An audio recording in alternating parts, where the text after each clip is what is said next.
The thing is they're showing you something about yourself. You can ask that question every time somebody irritates you. Just ask yourself, like, why is this upsetting me? Like, what is going on here? Like, what am I wanting out of this situation? What am I not giving myself? How am I guilty of this? And there can be a lot of growth that happens.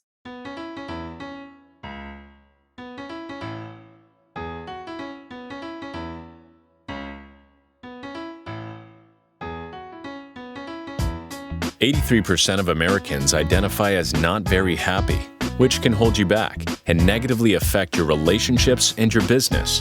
On this podcast, we discuss the proven steps to happiness so you can restore balance and rekindle your joy.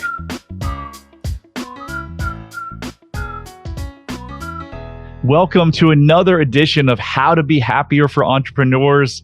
Hope you are having a beautiful day. Today is going to be an amazing conversation with Mitzi on limiting beliefs. How are you today, Mitzi?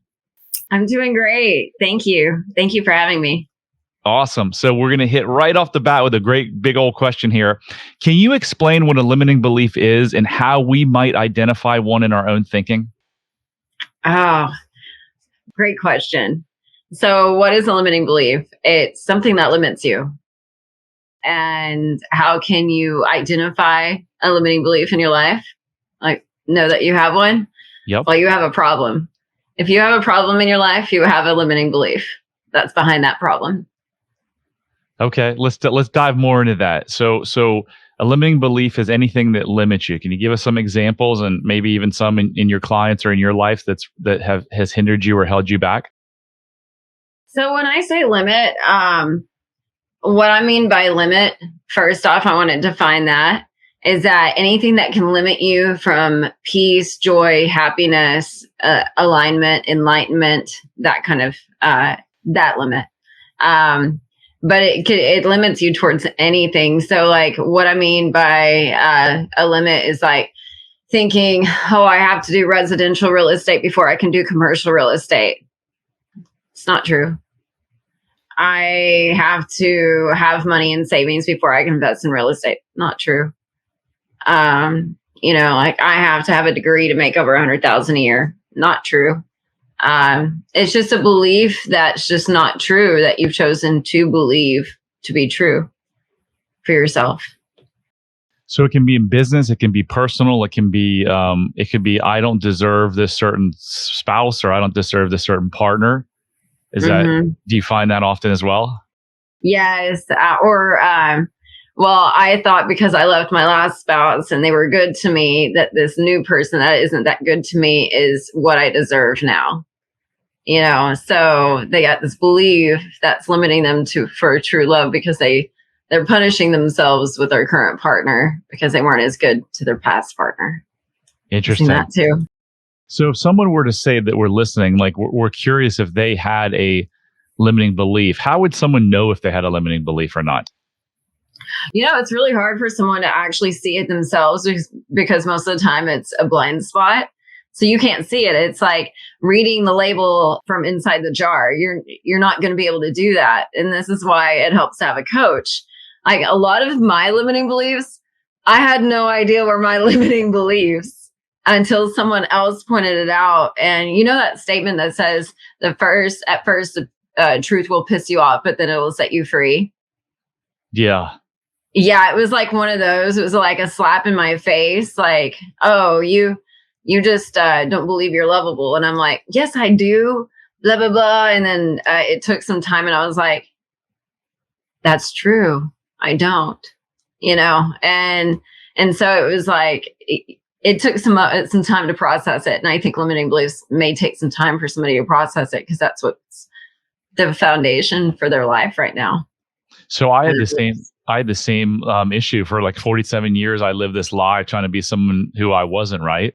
And if you'd asked me, hey, do you have self-love? I'd have been like, of course I love myself. And do you care if people, do you care what other people think? No, not at all. And do you have high self-esteem? Absolutely. And it wasn't until, just like you said, I hired a coach. Actually, I was trying to get my son help for his anxiety. And I went to find him a coach. And that coach looked at me and she's like, you might have some issues. And okay, all right, I'll go with that. I'll be open to that. And working with her and her husband, man, I came out with a lot of new information and limiting beliefs. Mm-hmm. So I guess some things in life are just really hard to do on your own. And this is one of them, identifying limiting beliefs. I just knew that I wasn't happy. I thought I was happy, but like sitting down, like I'm happy by myself. I'm not somebody who's like, I got to be around people or, so I was like, oh, if I'm happy by myself, that means I'm a happy person, or, I can be happy in a relationship or whatever. All these statements that people, these statements, a lot of them are just half truths. But I just knew that I didn't feel like I was where I should be by the time I thought I would be. Like at this age, I thought I'd be somewhere else than I am. And I knew that I was hitting certain limits and I was like, why can't I make it past like this amount of money in my account? Why can't I make it past, like, why can't I have this kind of relationship? Why does it seem like I've created this little box for myself to live in? And it seems like I can't get out of this box. Like I'm only allowed to have this, but other people can have this other stuff. Like why, who set that rule up? And then like, I started looking into it. Oh, I set that rule up. What? And then I was like, oh my God, I got to tell everybody. But it was me having like different coaches and then also my friends talking to me, being very honest with me. And then me looking into it further and further, trying to figure things out. Because I was like, I don't like feeling like I'm stuck in a box. Like I can't get any more than what I have right now. I almost started accepting that to be life. Like, oh, well, people suck. I mean, you got to work really hard for money anyways. So I'm just going to be stuck working really hard. And, like all these limiting beliefs, so you got to work hard for your money, you got to have money to make money. You got to be the perfect partner to get that perfect partner. Like, like you're ever going to be perfect. But it's just, it was figuring that out. And then I was like, oh, okay. So there is no box. I created my box with the beliefs I've chosen to accept. And I can always change that box anytime I want to, if I just acknowledge what belief is keeping me in there. And, I felt like, oh my gosh, I felt like a jack in a box, coming out of the box, like, woo. Yeah. So it isn't the word belief interesting, because if you look at that, it's a belief, right? So we have chosen to believe something. So if we believe it and it's a limiting belief, like you said earlier, do we see that as a limiting belief? Mm-hmm. So that's why I think it's really, I don't know if I'm making sense here. No, I don't think you do see it as a limiting belief when you have it, because that's your belief. Yeah, that's your belief. So yeah. Yeah, and that's why it's so hard. Like if you don't have a coach, like if you feel like you're stuck in life, like you have a box that you're living in, like, oh, you can't have a car better than this. You can't have a career better than this. You can't have a love better than this, but you yearn for it. That's probably a good indication that you have a limiting belief, and you probably need a coach to help you break through, because life is limitless. And if you feel like it's got limits, you've got a limiting belief. And it's like, we all have them. We do. Even when you're working on them and like coaching about it, you still have them. Like I still have mine. Like I'll be noticing myself talking. I'm like, wait, limiting belief just uncovered. Okay. And just got to go through that one too. But the more that you have it pointed out and you start noticing it and you start really digging into your limiting beliefs, that you can start noticing more and more without other people's help. But I think the first few, it does help to have other people's help to point it out to you. Absolutely. Yeah, absolutely. If it's a limiting belief, like we said, you don't know it's necessarily a belief. But what you said was interesting, and that is, look at your results in your life, right? When 3 years ago, if we had this conversation and I gave you the falsities of yes, I love myself and I don't care about what other people think, I didn't really look back at, well, I had 2 marriages that didn't work out. I was using alcohol and weed to feel comfortable. I made a ton of business. I made 5 business mistakes that cost $9 million. So it's almost like asking, do you have a drinking problem? And the person's like, well, I don't know. And I would just say, okay, how has alcohol affected your relationships? How has alcohol affected your workplace? How has alcohol affected your health? Have you gotten in any trouble with the law? And if the answers to those are repeatedly yes, then maybe you have an issue with alcohol. So if you're listening to this and you're like, well, I didn't think I had any limiting beliefs, just look at where you are. Look at your relationships. Look at your health. Look at your kind of state of mind. Are you happy most of the time, or are you triggered and pissed off most of the time? Do you have addictions? Do you drink too much? All of those things are signs that you may have limiting beliefs that are holding you back. I created this self-love quiz about a year ago for this very reason, because I created it for people like myself because I thought I had self-love. And now I know I didn't for so many years. And that's what really held me back. So if you want to go check it out, just go to bradchandler.com/quiz. And within like 2.5 minutes, it doesn't take long, you can figure out truly if you have self-love. If you lack self-love, I think that's a really good indication of that you probably have limiting beliefs. Would you agree with that, Mitzi? Oh, yes. Yes. I feel like everything is a reflection from your inner, from you. So your romantic relationships are a reflection of how you love yourself. So if you have a romantic relationship that disrespects you, that doesn't love you, that abuses you, doesn't give you time, whatever it may be, now look at yourself and you are guilty. You can only let somebody disrespect you if you also disrespect yourself. You have to allow it. Like in the first time they start, you can exit. You don't have to stay around all of that. You exit as carefully as possible. But you don't have to allow anyone to do that. And if you allow someone, a romantic partner, to disrespect you, to not love you, to abuse you, you're doing that first. And so you have to be like, oh man. And I asked one of my students this the other day. I was like, okay, she's been married for 13 years. And I said, do you feel loved? And I have my students answer the question right away. They're not allowed to think. Just answer the question, because I want your soul speaking, not your thinking mind. So I told her, just answer the question, no thinking. Do you feel loved in your relationship? And she said, no. I said, do you feel like he cares about your happiness? She said, no. And then I said, okay, do you feel, and I just asked a few more questions, and they were all no's, and it was about how she feels loved. And I said, and are you going to stay in this relationship? And she said, yes. And I was like, why? Because of her son. And I said, okay.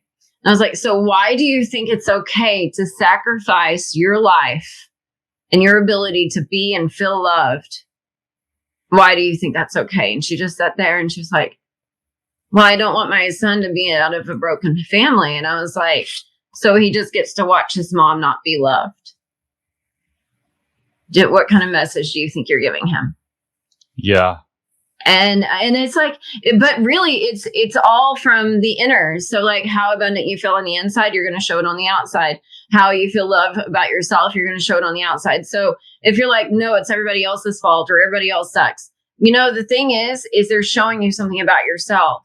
What is it that they're showing you? And if you could get that, if you can ask that question every time somebody irritates you, every time like somebody's not acting a certain way that you hope they would, whatever it may be, just ask yourself, like, why is this upsetting me?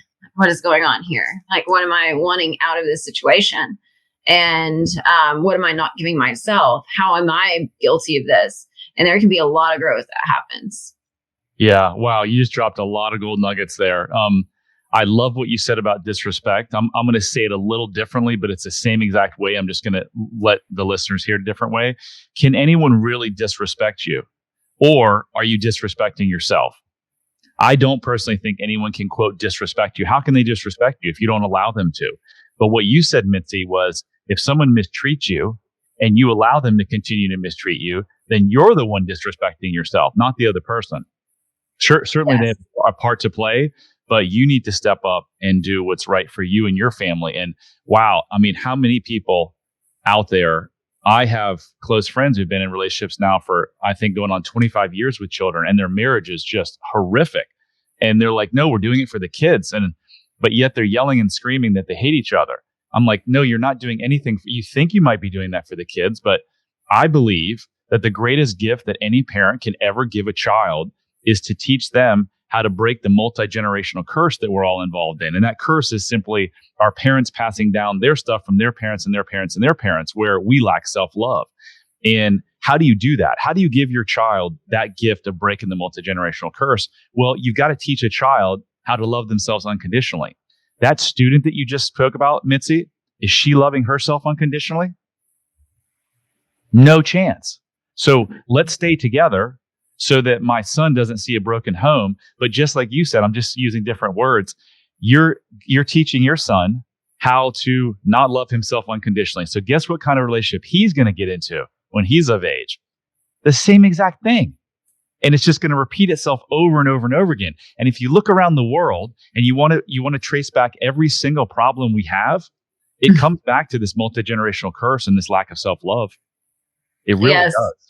I agree. I agree. Exactly, Brad. I think it comes down to how we raise our children. And our children need to really be shown unconditional love, and also needs to see us unconditionally loving ourselves, not just them, but ourselves. Not, sacrifice yourself for other people's needs and wants.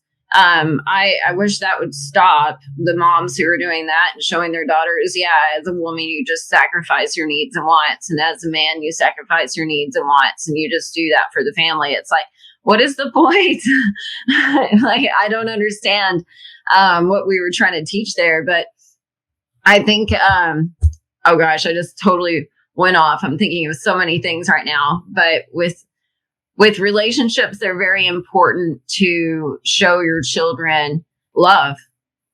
When it really comes down to it, the map of consciousness, I use a map of consciousness like from Dr. David R. Hawkins, and it shows courage and above is where you have powerful energy and things can start working for you. And it's just knowing your emotions. Like, emotions are just a gauge of your state of consciousness in the moment.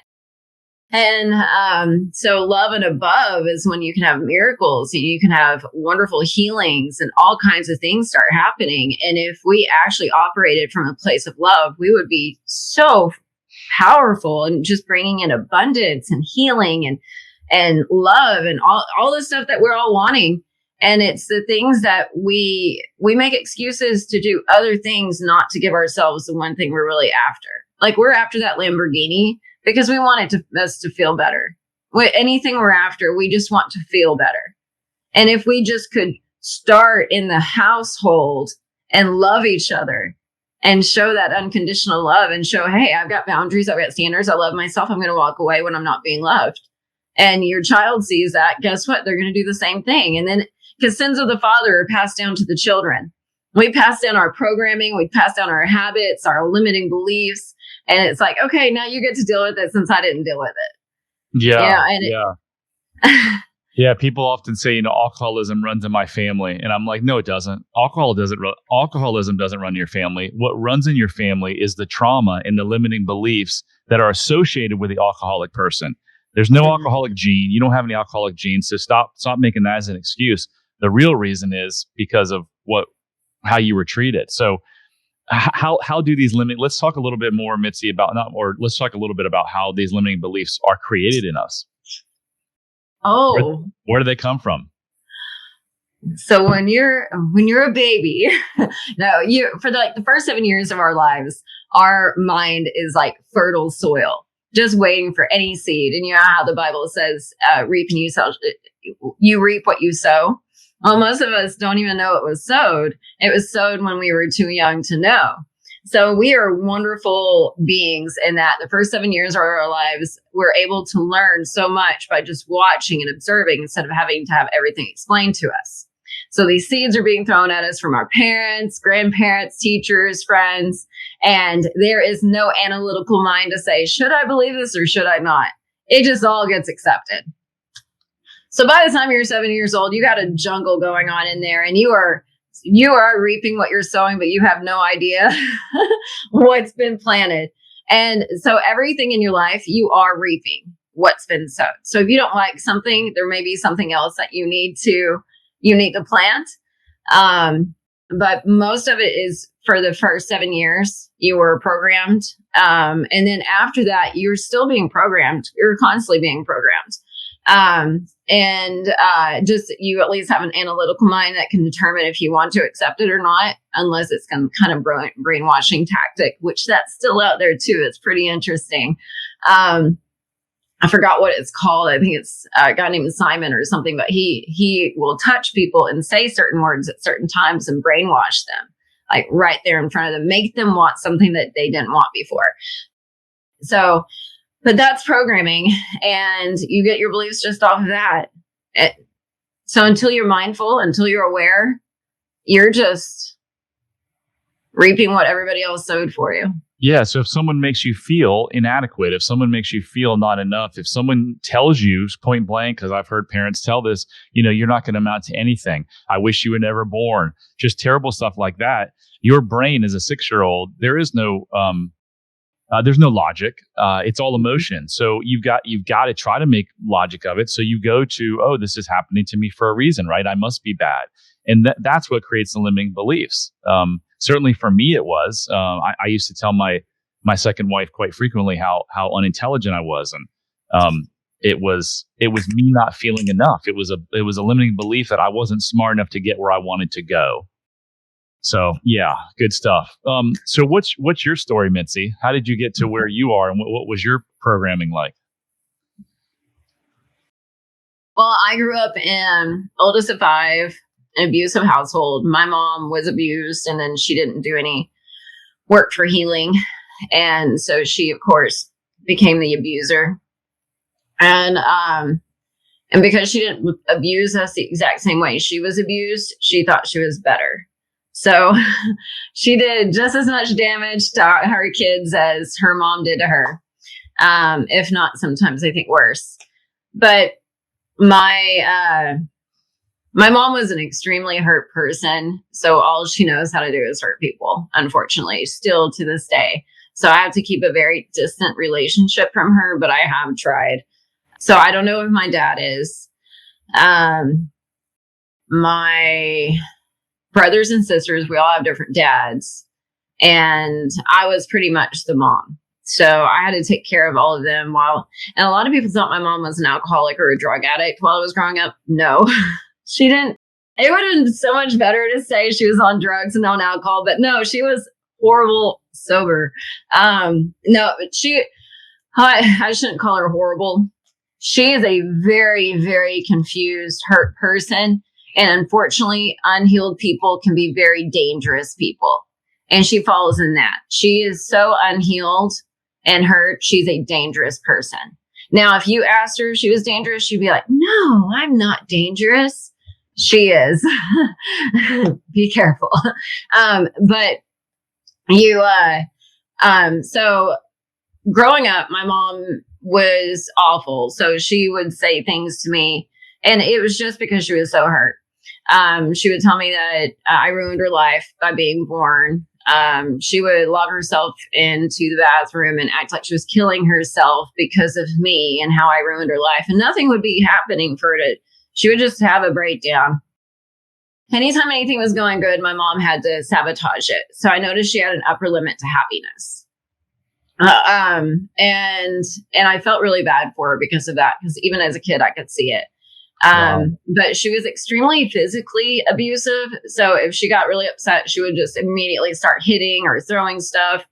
I think she tried killing every single one of us at least 1 or 2 times. And wow. Unfortunately, fortunately, she only accomplished 1.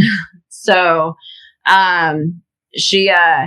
but I grew up in a very, every day was bad. There was not one day of peace in my household. And so I was very shy. My mom told me nobody wanted to listen to anything I had to say. She told me that I looked like a little boy, that I'd be lucky if any guys ever liked me. And so I grew up thinking that I was this ugly, malformed looking person because I got really long legs and I'm thin. But you know what? A lot of people like that, actually. But she was telling me a lot of stuff. And it wasn't actually until like, I think I was like 28 before I ever found out I was pretty. And the people who were saying it at first, I thought were being mean to me. I thought they were making fun of me. I didn't think they were actually being serious. This is how much I did not believe it. Wow. And so I had to work on like my self-esteem, like even speaking up, like, because my mom told me nobody ever wanted to hear anything I had to say, just be quiet, Mitzi, that kind of stuff. And so for me to be a speaker now, for me to be speaking up, for me to do anything that I'm doing is just, it's interesting because I had to overcome a lot of limiting beliefs just off of that. And then, so I got into abusive relationships, narcissistic relationships, awful. And it was teaching me how to love myself. Everything that was happening, I realized had to happen because there was something I needed to learn. So my mom set me up with certain obstacles that I had to overcome. And now maybe she didn't. Maybe it was my own soul that set myself up with these obstacles. And then she just played the role she needed to so that I could learn what I needed to overcome. And so these relationships that I got into where they weren't very loving. So I dated somebody, I didn't know anything about narcissism. So while we were in counseling, he got diagnosed as a narcissistic personality disorder. And they said he scored so high, they wanted to study him. Oh And so he was pretty upset about that. And then I dated a psychopath after him. So narcissistic abuse and psychopathic abuse has got to be sometimes some of the worst abuse out there. They abuse you on every level, and they pretty much destroy you as a person. Like it's almost like they want to kill your soul. And actually looking back at it now, I realize that they're just hurt too. They were made in the same kind of household, abusive household. And I needed to learn from them where I was not honoring myself. And now I know because of them, because of my mom, because of all this stuff, like none of that hurts anymore. Like I process the emotions, all of that kind of stuff. But, and I can tell this story. Sometimes telling the story, it's kind of weird saying it out loud now, because it's like, I don't feel like it was me anymore, because that wasn't who I am now. But, I'm grateful for it all, because it all allowed me to see, grow, and learn what I wasn't doing for myself so that I could start doing it, so I could teach other people how to do it. But I came from an abusive household, very limited beliefs, very small town. So I started reading books. I started hiring coaches as soon as I could. I was hiring counselors, hypnotherapists. I was trying to do everything I could to learn to be better, to do better. The very first self-help book I got was Shut Up, Stop Whining, and Get a Life. I thought it was oh my gosh. I was whining so much back then, and I knew it.